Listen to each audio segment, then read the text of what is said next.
Excellent. Yeah, it works. It works. We have so if you want we want a good sound. So try to have your mustache almost touching the microphone. Okay. So I got to get close. I got to get intimate with the like. This is a very intimate conversation. Okay, good to know. Yeah. So do you want to do the rounds, Rasmus? Just introduce everyone. Yes, of course. So my name is Rasmus. I am the younger of the two Rasmuses. He's the gorgeous one. I'm the old one. Brothers. No. Oh, okay. Soon to be married. Well, you need to get divorced first. Yeah, I know, but. So this is Marcus. He's our resident artist. He's the one who's drawn our illustrations. He's the one with the research. Okay. Christer over here. He's the Decepticons hat. Okay. Transformers expert. Fantastic. Okay. We also have Johan, of course, who is right now more focusing on selling comic books. So he's not going to join us right now. He's keeping guard. He's keeping guard, yeah. He's the bodyguard. He's got a serious beard. Yeah, he's the muscle of the group. Okay, Beard so awesome. that's us. I am more of a video game expert. Well, not expert, but better than these guys. When it comes to comic book questions, deeper questions, that is more Marcus' territory. But we are going to keep the conversation going between all of us. Okay. Yeah. Does that feel good? That sounds good. Let's do the intro then. Let's do it. Yes, hit Ready? it. Here we go.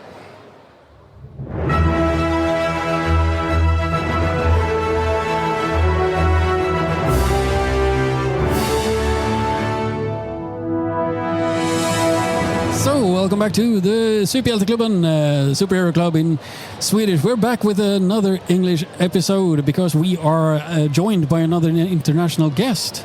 We are joined by famed illustrator, artist, author as well. Yeah. Yes, Yeah, correct. sure. Wonderful. Yes, great. Lee Bermejo. Thanks for having me. Thank you for coming. It's a pleasure. It is absolutely an honor to have you. Oh, thank you. How did you arrive in Sweden yesterday?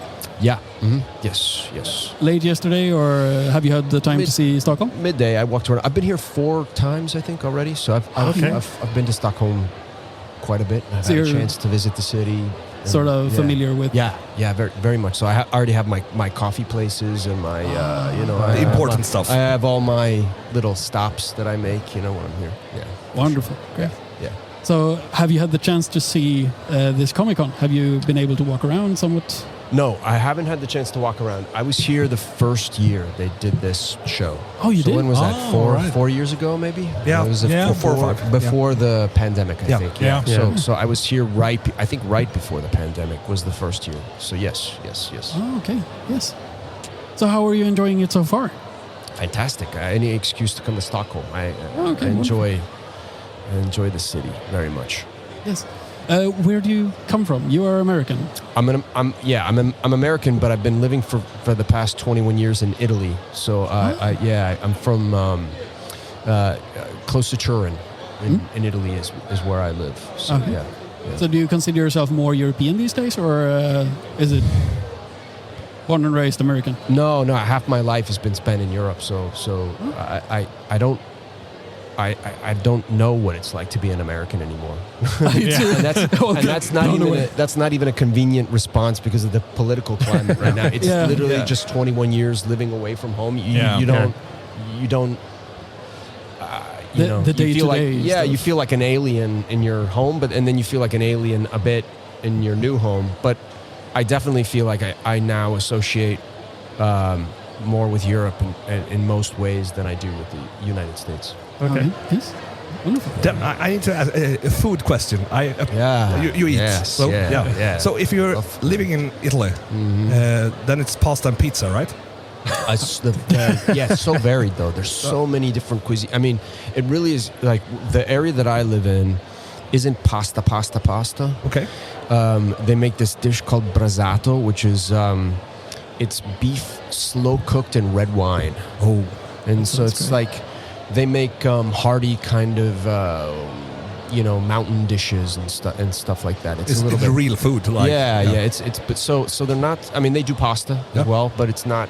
Pizzas like Naples, and then you have lasagnas Bologna, and there's different areas that are known for their different specific types of dishes. But Where I live is it's a little bit heartier food, I would say. So when you come to Sweden, do you have any like Swedish dishes that you try? Or is it just toastskagen. I love it. Yeah, that's I good. love it. Yeah. I love it. I have that, and of course, I don't know what the name is. I'll mispronounce it, but the cinnamon buns here. I go crazy. I go crazy for them. It's like the first thing I want to have. They're delicious, but the pickled herring and all that. You eat that? Stuff. Yeah, sure. I had it last night. You're almost Swedish then. Fan of food. Yeah, absolutely. I was hungry before, now I'm even hungrier. Starving at this point. As a comic book artist, you've done a lot of different things. You've been pretty much all over the place, and I see your style. I'm sorry to say that I'm not that well versed in comic books, so I didn't know about you before. But Marcus put together a bunch of stuff that he gave us so we can sort of catch up. Okay. So we can see He's the teacher. He's our teacher. Yes. You need to know this. We are teachers, but he's the one teaching. Preach the gospel of comics. So what I take away from your works, I've been having a look at Joker, Luther, and some of your Batman stuff. Your art style is something extraordinary. There is such attention to detail in your work. Yeah. How much time do you spend on one book? A long time. Every project takes between 2 and 4 years. Oh. So Joker took about 2.5 years. Batman Damned took 3 years. And this latest, I've just finished a long project called A Vicious Circle. It's not superhero, or it's a time travel book. Oh, interesting. All right. Yeah, it took 4 years to finish. It takes me a long time. Yeah, I'm very slow, and yeah. But with that amount of detail, that's gonna have to be well deserved. That is part of your process, I understand. Yeah, it's not an American process. The American style comic is the monthly book, and I've never done that before. I've just done these graphic novel kind of projects, or mini series that are in different formats than the typical floppy book. So I'm just too slow to be able to do the. I work on more of a French schedule. Comic book wise, the French BD, they usually take a year to do 54 to 60 pages, and that's pretty much my schedule. Yeah. Okay. Yeah. And as I understand, you're self-taught as well when it comes to. Yeah. Yes and no. I never went to school. I never went to art school, but I started my career working with Jim Lee in Jim Lee's studio. Wildstorm. Yeah, Wildstorm. Yeah. So I started in Wildstorm when I was 19, and I consider that my art school, because I was working with a bunch of other, young artists and established artists like Jim and Will Portes, these guys. Yeah. And so I really learned a lot of the craft, absorbing what those guys were doing and watching them work. So, yeah. Absolutely wonderful to have such a great start. When you do you feel like that gave you an edge coming into the industry as well? Did that sort of no no no because I broke into comics in 1997, 98. Yeah. I didn't actually start drawing comics until I think 99, but it was a really bad time in the industry, because there was in the early 90s, you probably know what I'm talking about. There was a massive kind of sales boom, and comics were selling millions of copies.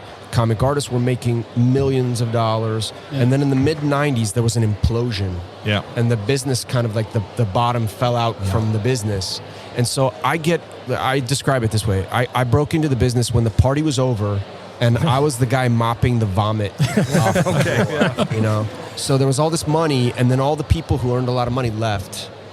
Most of them, at least, they left, and because they couldn't deal with the rapidity of the implosion. So what I did was I kind of skated in a time where it wasn't very fashionable to want to draw comics.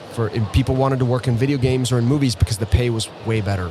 Okay. And so I wanted to do storytelling in comics, and so I kind of benefited from that terrible time in comics. But working at Wildstorm in particular, it was after the heyday of that place, and there was such a stigma against Image Comics and Image Comics artists that it was kind of difficult because most people didn't associate us with great storytelling, good stories. It was just that the art was good, but not. It was very difficult for what came next in comics, which was kind of like the era of the writer, not the artist. And so it became about storytelling more so than in the 90s. And no one wanted to go to Wildstorm for that kind of stuff. So it was a real double-edged sword. But ultimately very, very cool, because then it kind of forced me to develop a certain work ethic to be able to continue to be a professional. Yeah, and I got a question about that, because you done a lot with Azzarello. Yeah. And when you began working with him, how has your creative process evolved? I started working with Brian right after he started working. All right. He had just started 100 Bullets. And I think 6 issues had come out when we started working together, or more or less. So he was the very beginning of that series. And Brian was, we've done a few projects together now, and so the trust has increased each project. So this last project that we did, Brian just wrote a plot. He didn't write a full script for it, and he allowed me to kind of elaborate the actual panel-to-panel storytelling, and then he dialogued it after it was done. So it was a very collaborative, organic kind of process, as opposed to him writing a full script and then me drawing from the full script. Yeah. That was more of a back and forth between... Yeah. Oh, yeah. Definitely. So what goes into... when you agree to do a project, how do you get started doing something? Is there a large plan? You start at the start of the comic and you... I do it in order. Yeah, I can't work out of order, because for me the storytelling is the most important thing, so I have to make sure that it reads consistently, and I can only do that in order. Yeah, okay, but it's usually the project just starts with us talking, having a conversation about what we want to do. And the conversation is generally not that specific. So I'm not saying, we're not talking about specific scenes, we're talking about broader ideas. So like with Joker, the thing we knew we didn't want to do was do a book from Joker's point of view. So that was like the rule number one was, okay, well, let's do it from a henchman's point of view, so that you can kind of have this,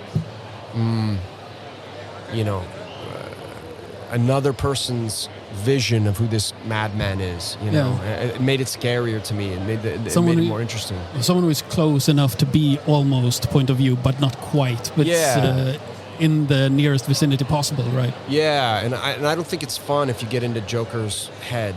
Like I think there's a problem if you know too much about him, or if he gets predictable. So the other thing that I knew I wanted him to do was I wanted him to be taking all sorts of different drugs. I would imagine that if he was in an insane asylum, they were probably feeding him, antipsychotics and exactly. stuff like that. So we made him a drug addict, which is something that you could never do now, but luckily in 2008 you could still do stuff like that in American comics. So I knew I wanted him to be kind of, there's pages in the book where he's like surrounded by pills, and it's, Harley's feeding him pills in the car and stuff like that. And so that was a big part of what I wanted to do. And so we just talk about very broad strokes, how we would approach that character, and then Brian goes and comes up with like the threads of the story, and then we'll go from there. Yeah, okay. So, do you have any like passion projects that you want to do in the future? Oh yeah, plenty. Yeah, plenty. So, yeah. Something you want to share with us, or is it secret? No. All these things are time. They depend on a lot of things. They depend on the time, and and where the industry is at Yeah, that of course. specific moment. So there's some things that I want to do that would be totally uncommercial and no one would ever want to publish them.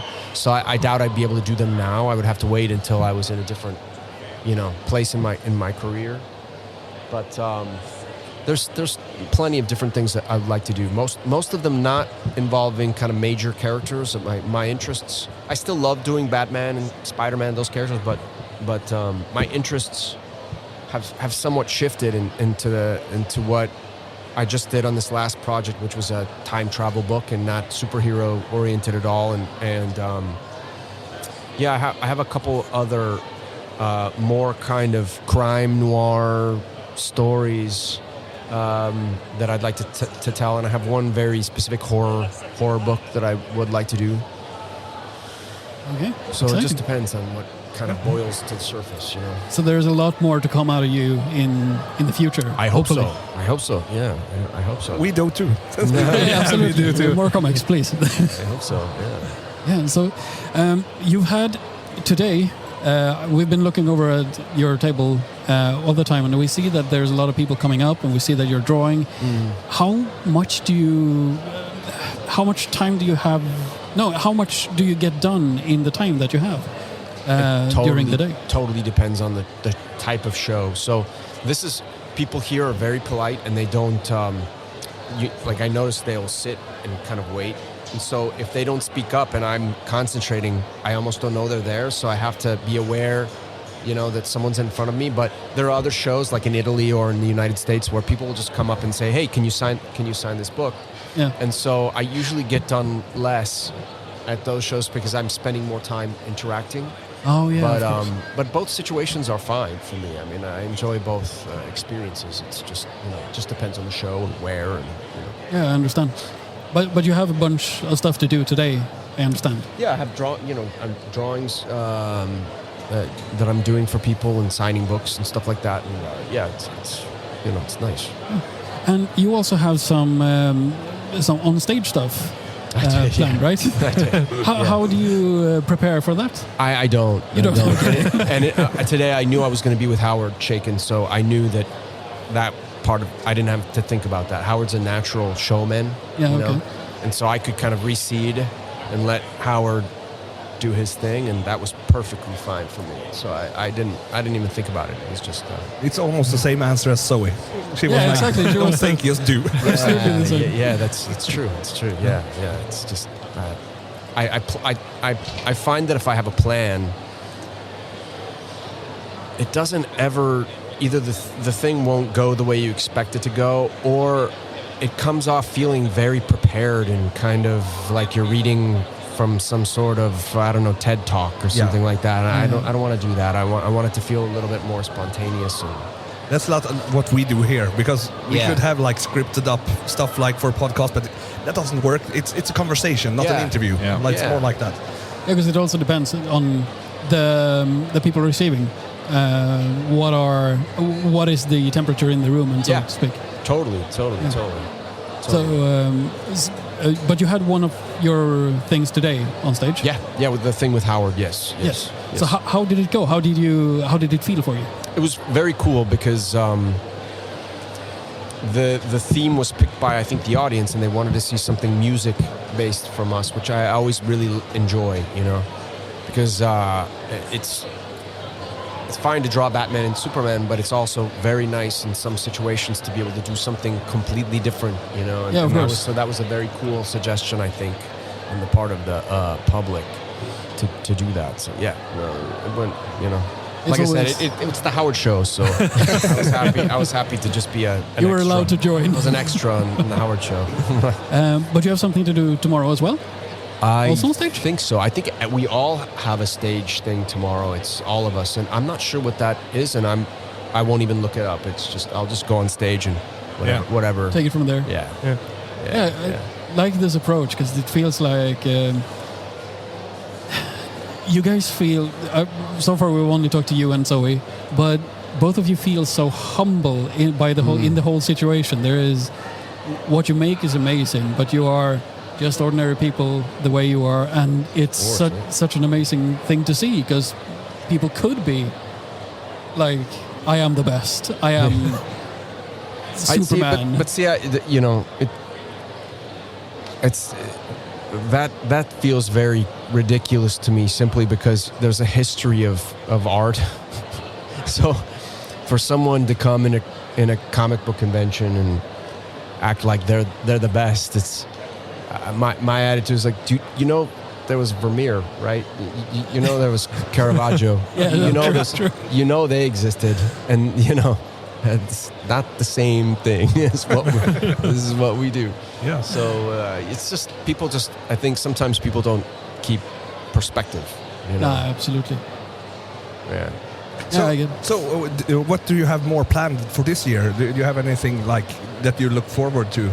More shows, or is it being home, just working in your pace? I'm going to do a show in Copenhagen in November, which I love Copenhagen. It's great, another great city. Cheap beer. Is it cheap? Is it really cheap? Yeah, I know. Cheap. You can get cheap beer. It doesn't taste that good. Okay. So it depends on what your taste is. I know Copenhagen more as a coffee town. Like there's a lot of good roasters in is it Copenhagen or Copenhagen? I don't know. I'm American. In Swedish, it's Köpenhamn. Köpenhamn. Yeah. Köpenhamn. You nailed that one. You did that really good. Okay, wonderful. Yeah.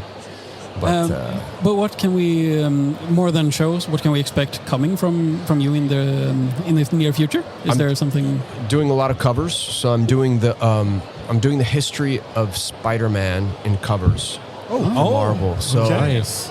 I think there are 30 of them. Yeah. And so there'll be, if I'm not speaking out of turn, I think they want to collect them into a single volume after I'm done, but there'll be covers coming out 2 a month or something for over a year. And it's so I just finished the first one, which is getting bit by the spider, and so it's cool because I haven't done a lot of work with Marvel in my career, and I was never a Marvel kid. I never grew up reading. I grew up reading Spider-Man, some X-Men, but I wasn't a huge Marvel reader. So it's nice to be able to do something that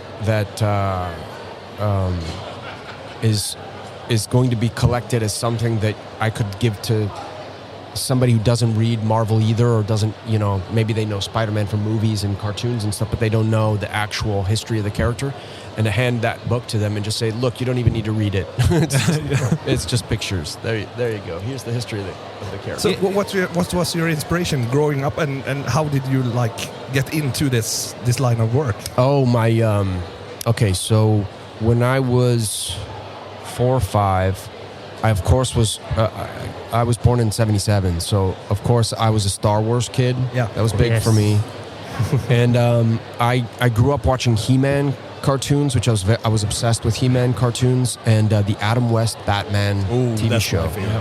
So this was before the Tim Burton movies and all that kind of stuff. So that was the only Batman, live action Batman that I had. So my parents would rent VHS tapes of He-Man or Batman or something like that for me to watch, and then. At some point or another, I discovered comic books, that there are actually comic books of Batman. Yeah. And so that started me reading comics. And I think it was probably the same organic way of getting into it that probably a lot of kids get into it, which is, you're watching cartoons as a kid or something like that, and then you discover, or not discover, but in my case, I discovered comic books and went from there. Yeah. So the inspiration for everything you do, I've read a little bit. I get the care package from Marcus, and then I deep dive a little bit in everything. But you did Watchmen, right? I did, yeah. I did. So how does that differ, in style? You have your own style, but do you shift the style a little bit between the projects, or? I didn't for that book, but I did for this time travel book that I just did. The hook of the book was. Every time the characters travel in time, I change the art style so that visually, interesting. So that visually, even the reader goes, "Oh, we're in a different place in a different time." So I did that on that book, and I'd never done it before, really. Okay. So it was an experience. Sorry, I might have missed it before. What was the name of that book? A Vicious Circle. A Vicious Circle. Thank you very much. I'm going to make sure to look it up. Yeah, the hardcover collection just came out. I think on the 6th of April or something like that. just came out. But yeah, it's it was the first time I really played with styles. But usually I've just always done things in my style. So yeah. It's, so we got our 5-minute warning, warning. from Supergirl. Cool. But if you would say anything to... Sorry, I just saw the tattoo. Yeah. We have When you started talking, Are you excited for the new movie? I am. I am And I too. just saw the other week there's a crowdfunded fan film that just got funded. Yeah. I heard, So we I've get seen- 2 He-Man movies next year. I've heard that it's very, very, like the visual aspect of the film is very faithful to the cartoon. So I've heard the characters look just like the cartoon. And like Trapjaw looks like Trapjaw. that'd be great. Trapjaw is actually my favorite. He's my favorite too. You're becoming bros. That's awesome. Trapjaw so happy. Trapjaw is definitely my favorite. Has been my favorite since I was a kid. And apparently the designs are crazy. So I forgot. I took my mascot with me. I forgot to bring him up. oh yeah. You should see his basement. It's insane. It's Trapjaws everywhere. Yeah, I got the Tweederhead statue. And I have the Mondo Trapjaw. I have one of the Mondos. Yeah. There are 3. Yeah, I know. I didn't. Yeah, they did. See, we could go all day. Just See, You it's can wonderful. tell her to back off. Should we tell them to wait? we could just talk about, Then I have to ask, would you like, obviously you would probably like to work on some He-Man comics? I did one. I You didn't did? do a He-Man did? comic. I did a He-Man image. Yeah, All right. I did one. It's It's really nice. I've seen it. oh, thanks. And you didn't tell me? Yeah. I have But it's only half of the. It's gonna take too much time, and I can't finish it now. But I wanted to do.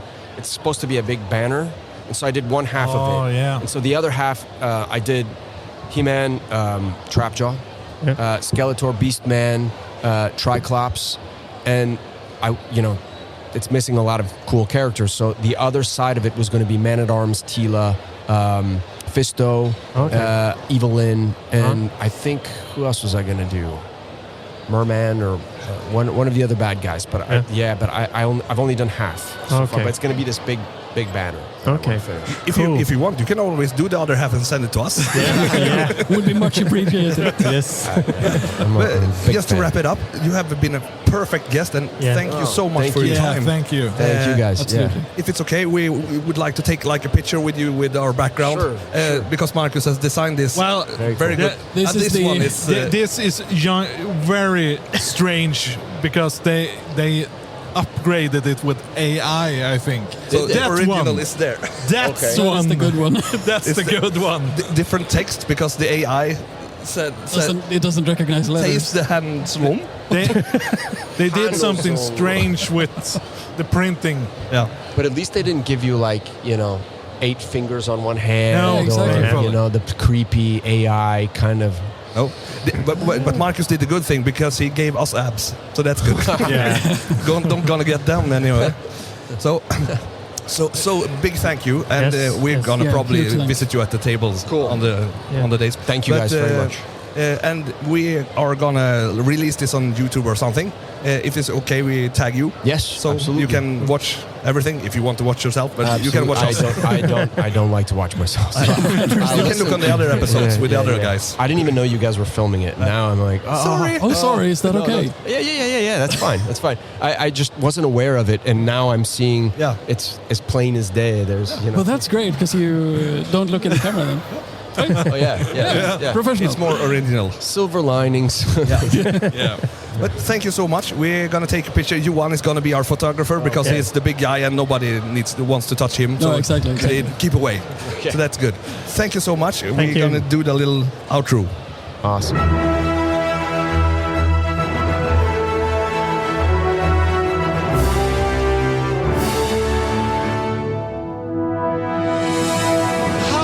Hallå, välkomna till Superhjälteklubben direkt från Comic Con igen. En uppföljning nu på vår intervju med Lee Bermejo. Yes, precis. En väldigt trevlig intervju, väldigt lugn och sansad intervju då. Väldigt trevligt att få prata med honom. Ja, men det roligaste kommer ju de sista 5 minuterna. Att du inte öppnar med trapjaw, Christer. Ja. Då hade vi haft en Kian Tormey på midsommar igen. Hade jag haft han här direkt från början så... Och jag blev så full i skratt för jag delar bilden i chatten på Ja. och Christer bara nej, det är inte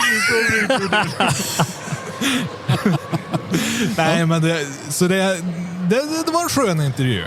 Det var det verkligen och det gick ett lagom tempo. Det kändes skönt att få låta han tänka efter och svara i sin takt och så vidare. Det var snällt att han fick tänka efter, det var det du ville säga. Ja, men absolut. Och det är kul att se hur... Alltså, nu har vi gjort 2 intervjuer, men att få se på alla 4 intervjuerna som kommer, hur olika de olika personerna pratar och hur man tar för sig och så. Så det var väldigt intressant att se. Vi överlevde ytterligare en. Ja, precis. Men vi ska ju gå igenom som vi gjorde precis med Zoe förut i förra avsnittet. Att lite seriehistoria. Han nämnde många av de saker jag har skrivit upp, så det är jag glad för. Men Lee är ju en amerikansk serietecknare som nu bor i Italien sedan många år och är också bildkonstnär vars karriär inkluderar en hel del fantastiska saker som vi har sett och som jag hoppas att ni där ute har letat upp vid det här laget. Och som han nu, jag har skrivit enligt de uppgifter som jag hittat i min research, men han någonstans 97 så började han som praktikant på förlaget Wildstorm, eller Wildstorm Production som det hette från början. Ett dotterförlag till DC Comics som också hade nära samröre med Image Comics. Jag har inte riktigt rätt ut hur alla hänger ihop. Men man behöver inte veta hur allt hänger ihop. Jo, men jag behöver veta. Jo, det vet vi. Men det går bra nu. Ja, det går bra. Men vi har väl inte riktigt kommit till Wildstorm än i podden. Mer än att jag varit och petat på er andra med att vi har en massa att kabla upp ärmarna om och ta oss igenom när det kommer till Wildstorm. Ja. Men det låter bekant. Men Wildstorm var en puttrande kittel av kreativitet och kamratskap under sin storhetstid. Men som vi fick reda på hade också en dålighetstid. Den hade ett slut. Den fortfarande han säger I was the guy who mopped up the vomit. Alltså att jag kom in i slutet när den festen var slut. För högperioden, det var mitten av 90-talet. Sen... det han pratar om här, allt det liksom imploderar, det är det som leder till 2000-talets död av utgivning av serier i Sverige. Det är liksom, just det är då vi förlorar allting. Ja. Så det blir som en tsunamivåg av dem. För på den här tiden kunde vi fortfarande hitta serietidningar överallt. Liksom, det fanns, du kunde prenumerera på de amerikanska också. Precis. Men 2010 tror jag det är, så absorberas i alla fall Wildstorm upp av DC Comics officiellt. De har fortfarande en label kvar, men då är det liksom... De köper upp det. Och det arvet kommer bli viktigt inom en snar framtid, som vi vet. En bit av det arvet är nämligen The Authority, som jag precis här på Comic Con har köpt, för jag ska göra research, för vi måste göra ett avsnitt om The Authority, som ju då kommer porträtteras i det kommande DC-filmuniversumet som nu ligger för dörren. Så när vi möter Superman här nu framöver så kommer det vara jävligt viktigt. Ja, du kommer ju få se en av karaktärerna från The Authority i Superman-filmen. Yes. Okay. Men förlaget Wildstorm i alla fall, det startades av megalegenden Jim Lee och Brandon Choi, som ju båda också är nära förknippad med att ha varit involverad i att starta upp Image Comics. Så allting hör ihop. Egentligen är hela den här scenen en puttrande kittel av serietecknare magi, i alla fall på liksom sin hög peak. För vi har alla de stora namnen i den här generationen, och det är alla på något vis involverade i allt som sker. Och där vandrar ju... Alltså de vandrar ju fram och tillbaka mellan plattformarna. Så jag menar, att komma in i den miljön som Lee gjorde, det är ju en fantastisk miljö för att växa, även om det är liksom on the back end. Ja, precis. Men... Han är ju ändå, i den miljön så blir han ju ändå omgiven av andra konstnärer där man främjar kreativiteten. Alltså i motsats till det som han gör. Han pratar ju på vad lång tid det tar att göra sina grejer. Så att finnas i en miljö där det är tillåtet jämfört med att du ska ut en tidning i månaden liksom. Eller veckan, eller hur det var när det var som värst liksom. Så det är ju spännande att få höra honom berätta om det också. Jo, precis. Och sen om jag ska vara sån då, det är ju banne mig ingen dålig praktikplats. Nej, absolut. Jag önskar att det fanns sådana praktikplatser nu som man kunde få när man är arbetslös. Nej, men hur som helst. Vi får återupprätta reprostugan. Ja, gärna det. Retrobokklubben anställde mig för någonting. Ja, precis. Hur som helst landade... Sponsra Marcus med ett jobb. Hur som helst så landade Lee senare 1998 på Image Comics där han arbetade med titeln Resident Evil nummer 1-3 för att senare också få sitt första stora verk publicerat för DC Comics 2000. Det är inte det Resident Evil. Spelen. Nej, tidningarna. Har de tidningar? Ja. Yes. Vi pratade ju om det i avsnittet. Gjorde vi? Ja, det gjorde jag vi. nämnde att jag har 2 så här. Ja. Har vi gjort ett Resident Evil-avsnitt? Det har inte kommit ut än. Nej, jag menar det. Nej, Men det Finns det inte i mitt kollektiva medvetande eller mitt ensamma medvetande? Det finns någonstans. Men För det har gjort det Han har 2 nog gånger inte- till och med. Nej, det var Umbrella Academy. nej, men han har gjort 1-3 Okej. i alla fall. Så det okej. har han tecknat. Här har du något att jaga rätt på med andra ord. Oh ja. Sen det stora verket, det kommer 2000 då. Och då arbetade han på den fortsatta utgivningen av The Adventures of Superman. En seriepublikation som då hade getts ut sedan 1987 och som senare avvecklades 2006. Likaså skrevs ett berättarark av Joe Kelly som hette What's so funny about truth, justice and the American way. Där Lee var huvudtecknare och den publicerades i Action Comics nummer 775 2001. Ja. Så det är också någonting man kan leta efter. De stora titlarna dock som riktigt satt honom på kartan är ju också det samma titlar som fick upp mina ögon för hans unika teckningsstil. En teckningsstil som också ska påpekas är självlärd, som vi hörde till viss del. Dels har vi Joker.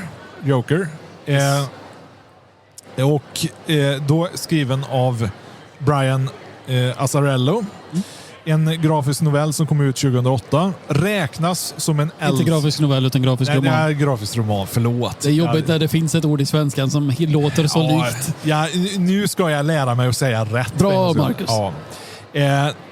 Den räknas ju som en Elseworld, gör den. En Elseworld story. Alltså den är satt utanför kanonkontinuitet inom DC-universumet och vars historia ger ett skrämmande unikt perspektiv av Jokern som karaktär. Precis som Lee var ju inne på det. Precis. Jag kan ju redan här och nu erkänna att det finns bara 3 jokrar i leken som jag personligen riktigt tycker om när vi talar om den riktiga jokern. Det är Heath Ledgers porträttering. Det är Jokern från Batman the Killing Joke från 1988. Väldigt bra story. Som ju skrevs av Alan Moore och tecknades av Brian Bolland. Och sen så är det den här grafiska romanen och den Jokern som är här. För det här är en riktigt jävla läskig Joker. Ja, jag märker det. Som alltså oförutsägbar. Man vill inte vara Jokerns goon. Nej, men det är det som märks på den sidokaraktären som vi ser Jokern ur hans synvinkel. Liksom. Ja, precis. Att den här killen är jävligt osäker på vad kommer den här snubben göra. Liksom. Okay, jag ger han min pistol. Kommer jag dö nu? Typ. Det är väldigt fascinerande att se. Ja, absolut. Och det är den första. Sen för att toppa detta så kommer den grafiska romanen Lex Luthor, Man of Steel ut som miniserie 2005. Just det. Också den skriven av Brian Azzarello och tecknad av Lee. Den porträtterar ett berättarark om Lex Luthor som verkligen går på djupet i hans egen uppfattning som historiens protagonist och hjälte. Där detta utomjordiska väsen, denna demigud Stålmannen, är ett hot mot hela mänskligheten. Och som nog en del av er lyssnare hört i våra diskussioner så är ju Lex Luthor en av mina favoritskurkar. Och det är den här grafiska romanen som etablerar min fascination för karaktären. För jag tyckte att Lex Luthor var ganska tråkig som skurk dessförinnan.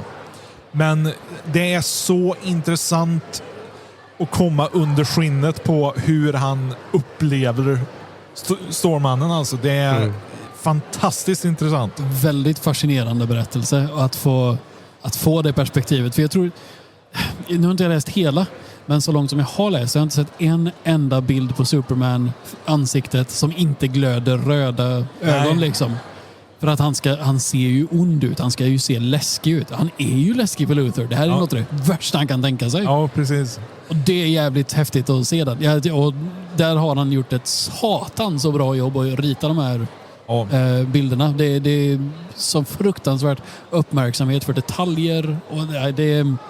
Alltså detaljrikheten överhuvudtaget. För jag satt ju igår kväll och kikade lite på bilder. Man blir så här... Alltså du kan zooma in överallt och det är fasiken detaljer överallt. Jag stod och bläddrade i en tidning med Ronny här borta. Ja. Du ser någon som gapar och skriker liksom, och du ser tänderna. Och tänderna är inte exakt likadana någon av dem. Men det är verkligen varje tand där individuellt ritad liksom. Det är en sån vansinnig detaljrikedom. Ja, jag menar... Det förklarar ju också varför det tar så jävla lång tid att ge ut en bok då. Jo, precis. Men jag menar, man kan ju bara drömma om att bli så bra. Ja, absolut. Jag lär inte bli det. Nej, inte jag heller. Jag är någonstans på vägen, men inte så bra. Nej, det är det. Hur vanligt är det med comics som skildrar skurkarna egentligen? Händer då och då. Det är inte så vanligt. Det är ju superintressant ju. Men det ska vara rätt författare till det. För jag har läst sådana som mer glorifierar skurken och det inte kommer in på psykologin i det. Nej. Sen, om vi hoppar lite fram i tiden, då ges ju Batman Damned ut som miniserie. En grafisk roman mellan 2018 och 2019. Skriven av Brian Azzarello och tecknad av Lee. Det här är ju en sorts uppföljare på Joker-boken egentligen. Och som först publicerades under DC Black Label. Eftersom den ges utrymme att bli betydligt mörkare och hemskare än vanliga Batman-serier. Jag såg faktiskt borta hos Ronny på seriemagasinet att deluxe-utgåvan av Joker-boken också är Black Label. Okej. Nu. För jag vet att Black Labeln är väl ganska ny. Det var ju egentligen Vertigo tidigare, tror jag. Ja, precis. Ja, just det. Men den här boken då, berättararket ska jag inte avslöja, för det är lite grejer i den som är speciella. Och du avslöjar för mycket så avslöjar du en stor del av den storyn. Ja. Men den har övernaturliga inslag och vi får möta karaktärer som Spectre, Etrigan, Deadman med flera. Också John Constantine som har en av huvudrollerna i historien.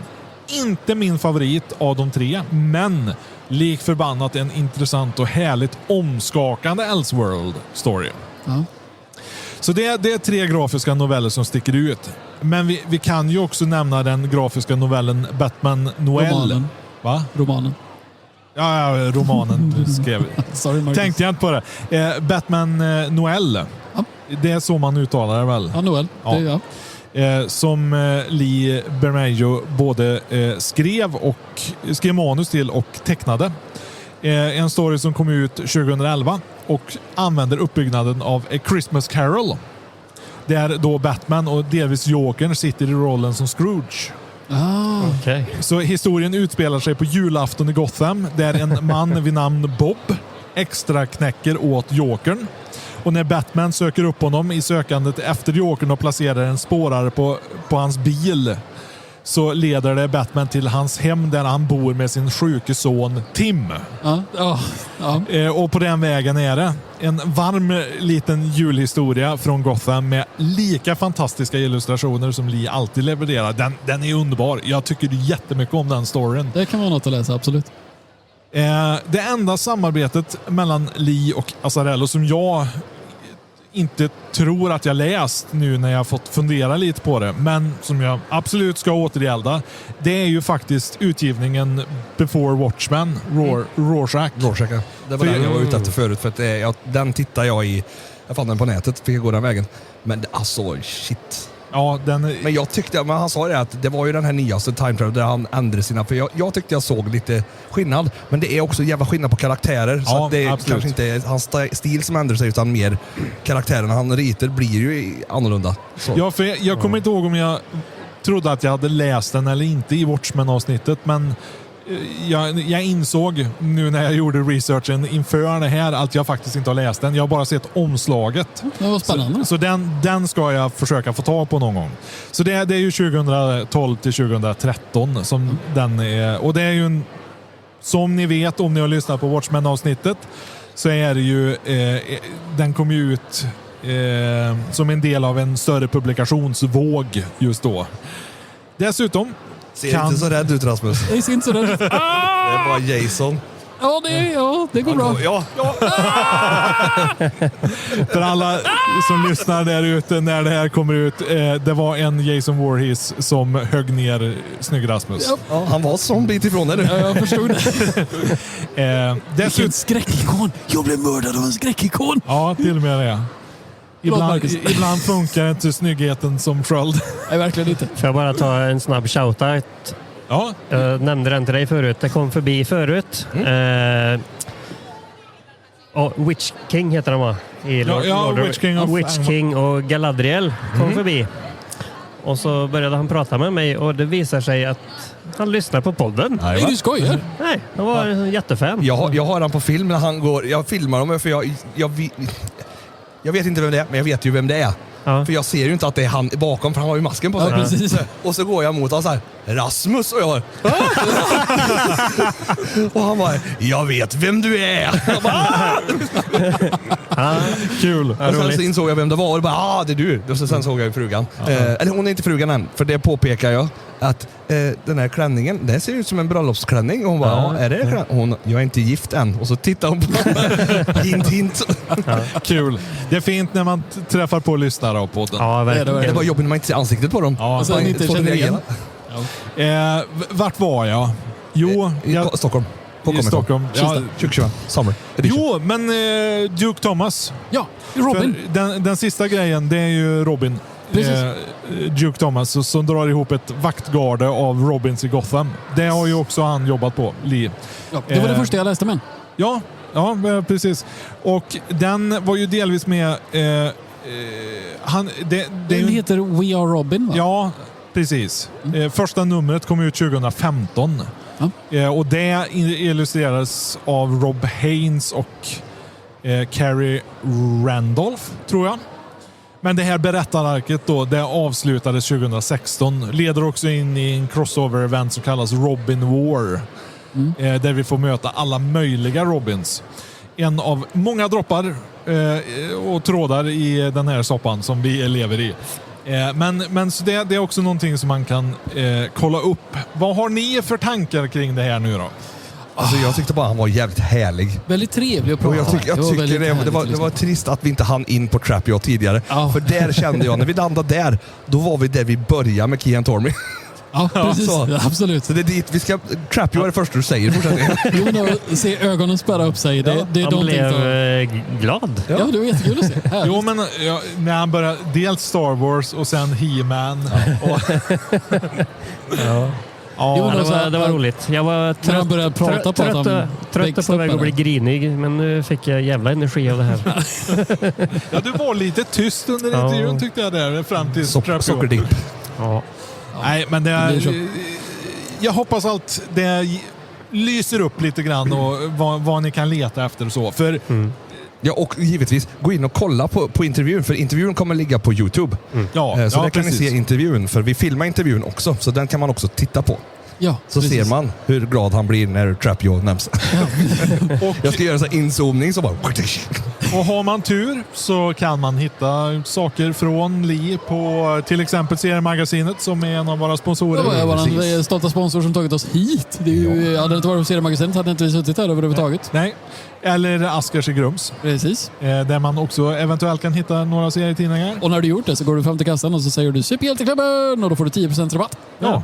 Precis. Och bor du i Arvika eller runt omkring där så kan du också gå på bio. För Erika sponsrar ju faktiskt oss från Palladium Bio också. Jajamän. Vi har ju planer på att se Superman-filmen när den kommer. Ja. Kan man säga. Vi ska se alla filmer där. Ja. Alla filmer som någonsin kommer. Vi ska också podda där, har jag lovat. Ja, det har vi pratat om. Ja.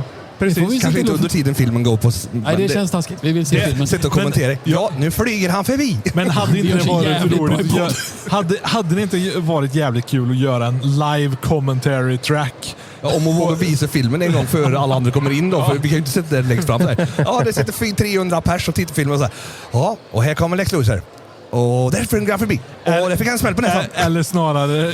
orakeldelen fast under filmen alla bara blir irriterade. Ja, David Cornsworth föddes då i... Nej usch. Nej, men det blir bra. Ja, nej, men ett fantastiskt bra avsnitt. Kul att vi fick sitta ner med honom. Absolut. Ja. Och det, alltså, jag uppmanar folk till att verkligen kolla upp det här. Dels en Spider-Man-grejer, men Batman, Damned, Joker, Lex Luthor, Watchmen. Det är ju flera, alltså allihopa har så jävla speciell stil. Den teckningsstilen är något alldeles extraordinärt verkligen. Så tycker man om detaljer så är han en klippa. Absolut. Det känns som att den här Spider-Man som ligger framför mig, han skulle fan i mig kunna vara på riktigt. Det är... Ja, men han är ju på riktigt. På tidningen. Han finns ju där. Han är ju där. Det är sant. Det är jävligt coolt i alla fall. Det är väldigt kul. Häftig stil. Väldigt häftig stil. Absolut. Yes. Ja, det här har varit ett avsnitt. Ja. Ytterligare en nu är det måndag i slut. sänder. Nu är det slut.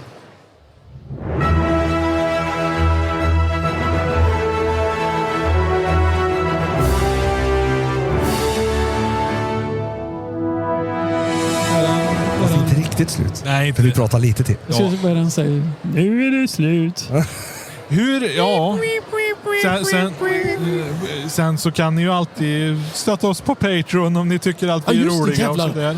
Ja, men vi gör Vi Patreon har ju och en lägger in. Patreon. Ja. Ja. Och Han en står där! Patreon! Titta, en Patreon! Alex! Ja, vi har Han fler står ju Patreons. här. Lobacken var ju här förut. Lobacken var här och smög alldeles nyss, men så försvann han. Han trodde han skulle komma undan. Det är sällan vi sitter och poddar när de går runt omkring. Ja, det är det är vansinnigt att de står här. Det är Han kastar pengar på oss. Ja, det gör han. Det är då du glömmer att nämna våra Patreons. Ja, just det. Men vi har ju... Ja, i helvete, jag har en lista som jag ska ha fram. Ja, vi ser. För vi har ju ett gäng Patreon-support. Så är det så att man vill vara Patreon-support så kan man ju gå in på patreon.com/superhjälteklubben. Och så kan man gå in där på våra olika tier. Där det är 3, 5 och $10 tier. Jag är utloggad. Tierröret. Jag är utloggad. Du är outloggat. Ska vi se om du kommer ihåg dem då? Ah, helvete. Jag kan hjälpa dig då. Ja, men Alex är en Patreon. Han står där. Ja, Och vi har Lobacken som ja, också han är står med. någon annanstans. Och så har vi Affe Ja. Och sen har vi Whipperoo. och Vipperoo, ja. Och Patrik Sverneborg. Och vi har också ett stort tack till Viktor Falkenström Ja. och Nicke. Ja. Och Martin Johansson. Nu fick Affe 2 shoutouts. Ja. Kan 2, okej. Men då får han ingen nästa avsnitt. Nej. Det är lika bra att du inte lägger dig i det, Christer. Nej. Men då det är i alla fall våra 8 stycken. Ja. Om det inte har blivit en 9:e och om jag inte har råkat missa. Ja, alltså, vi lägger till det på Facebook i så fall. Ja. Men jag kommer aldrig glömma Alex igen. Nej. För det är nog så pinsamt de gångerna jag har glömt. Det är snart så att han får liksom ge dig ett straff av någon slag om du missar honom. Ja, precis. Vi jobbar på någonting, Alex. Ja. Vi jobbar ut någonting. Du kan få vi smiska har ju mig någon riktigt gång hårt. nämnt att vi skulle lägga han på asfalten och måla han blå så han skulle se ut som Nightcrawler. Det tycker jag skulle vara en ganska kul grej.